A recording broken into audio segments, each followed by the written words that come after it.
Hi guys, Curly Shirley here. I'm here with Bella Dutch. Bella, look at the camera. Say hi to the people then. No? Okay. Anyways, so I am here to show you guys a little bit about GESSO. GESSO is pretty much a primer. So I'm going to be giving you guys a few options in terms of how or what you could use to prime your canvas. All of the things that I do have or that I mention, I will link below, whatever I can find. I'm not gonna keep bringing it up. I mean, it's a bit of a sore spot, but why are the art stores all empty? What's going on? Like, what's happening?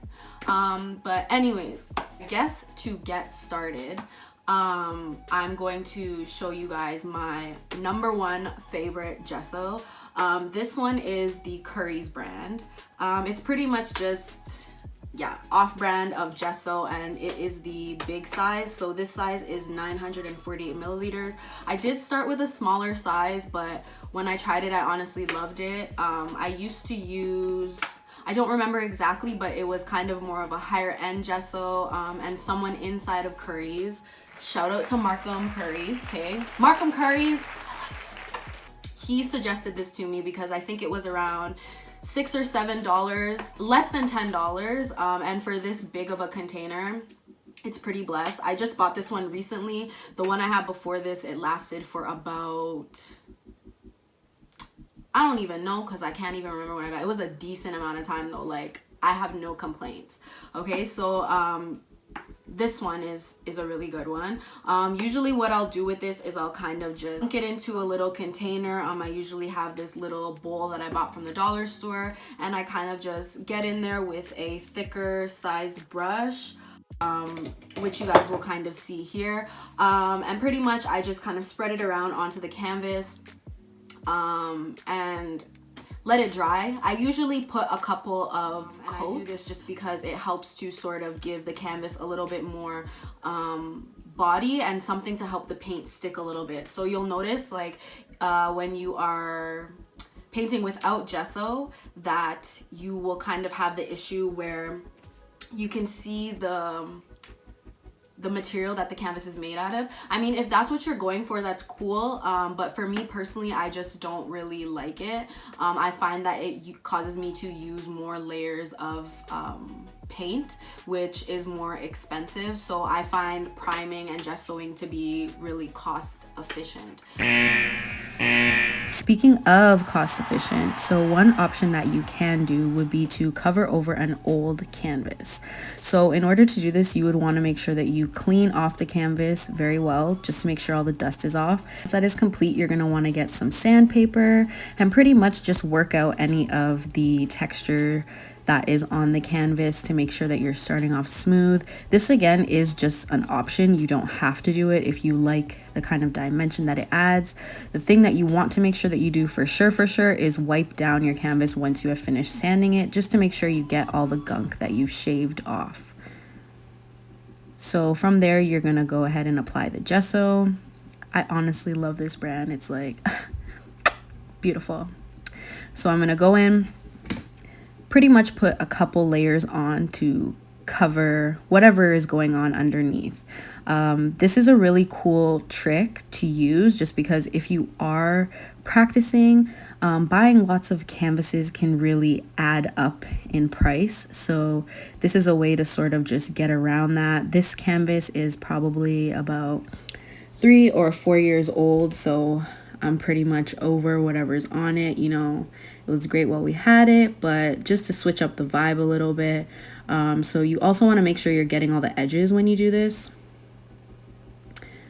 And voila, you have a brand new canvas to start. Some of your other options would also be to use something like this, which is also a primer, or sorry, a gesso, yeah, but it's just black gesso. This brand is TryArt. TryArt is like one of my, like, chef kiss. Like, I love that brand. It's a student brand. You can get it at Curry's, Desserts. I don't think it's at Michael's. but it is a really good brand, like for if you're starting out but you kind of want a little bit more selection than say something from Michael's that's like Artist Loft, like just the acrylic paints particularly. But yeah, so the difference with this one is that it is matte, so you can have a couple finishes for your gesso. You can have like glossy, matte. I don't recall there ever being a shiny. I'm honestly not too into anything shiny, so I don't have a lot of knowledge on that, but this is really good if you want to start something with a bit of a darker canvas and sort of add the colors on. The only difficulty that I've found with this dark colored one is that because when you're painting with acrylics, things usually tend to dry darker, and your best bet is to sort of go like light to dark. It can make it a little bit difficult, like in terms of having to add more layers of paint on. So I would just say like be mindful with that. Another option that you guys could use is the Mod Podge. This comes in matte, and it also comes in like satin and glossy, I believe. This is a water-based sealer, glue, and finish. So you can use this as a primer, but you can also use it as like top coat like you would with your nails, right? I wouldn't necessarily use it to varnish. People kind of use it as a varnish when they're kind of doing like arts and crafts, you know?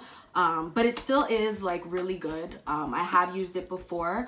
I liked it so much that I bought the bigger case. The smaller bottle right here, I liked it, used it quite a bit, so I ended up purchasing the bigger size, so that is an option as well. Lastly, what I have is this LIQUITEX. This is clear gesso surface preparation. So for this one, you have a little bit more information on the back. You have preparation, I'm assuming like, don't know what that is, I'm gonna be quite honest with you guys.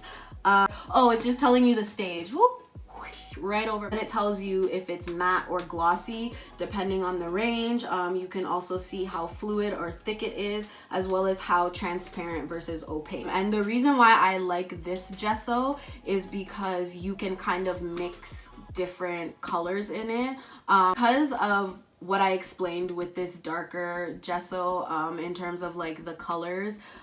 It can be a little bit difficult to get that, whereas this, because it's transparent, you can mix whatever colors in it that you want and help to create the base. With the Curry's gesso, you can still do the same thing, but it's going to be a little bit more faint because this is considered like a white, and it's a bit more, well, quite more opaque than this one.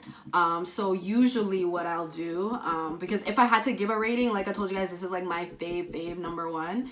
This one, I find that because it is a little bit like transparent, or I guess you would consider that the fluidity of it. As you can see, it's sort of on the thin side. The thing with that is it doesn't always cover the same, so like there's quite a bit missing. It's not that I use it a lot. I honestly didn't like it. I put it to the side until I started mixing the colors with it, because yeah, I just find like you need a lot of coats of this, whereas with this one, it's like you can use a thin one and then like one proper layer, or like 2 coats and you're good to go. Whereas with this one, I'd usually need like 2 or 3.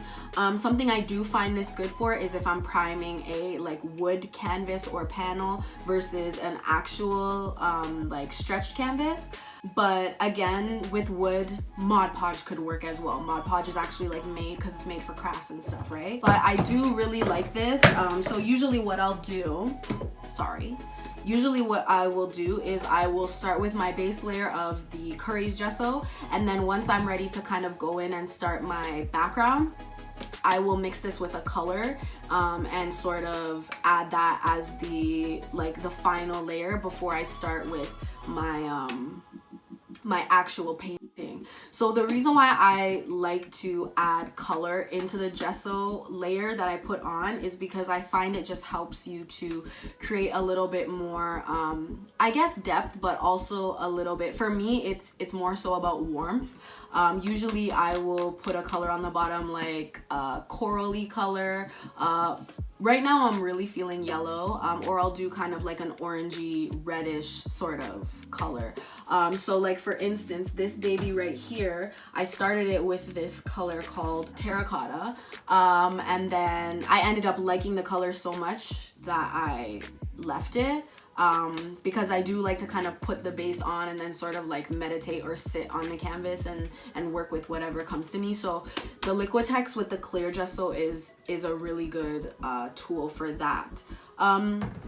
Other than that, like I said, you do have like different matte ones. You have ones that are transparent and not transparent. It's really all about kind of what works for you. What I would sort of suggest in terms of that is to honestly play around, have some fun. You don't have to have anything that's super fancy, because like I said, this is just an off brand and it ended up becoming my favorite one.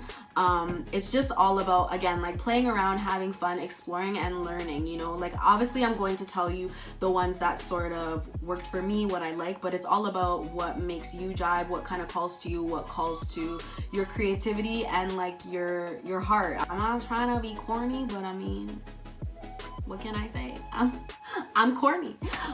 So hopefully I was able to help you guys just get a little bit more insight into gessoing, how it works, and the benefits of it. With that being said, thank you so much for watching. I hope you enjoyed, and comment down below. Don't forget to like, subscribe. Let me know some of your thoughts, some things that you guys would be interested in learning about painting or about creativity. And with that being said, thanks so much. See you next time.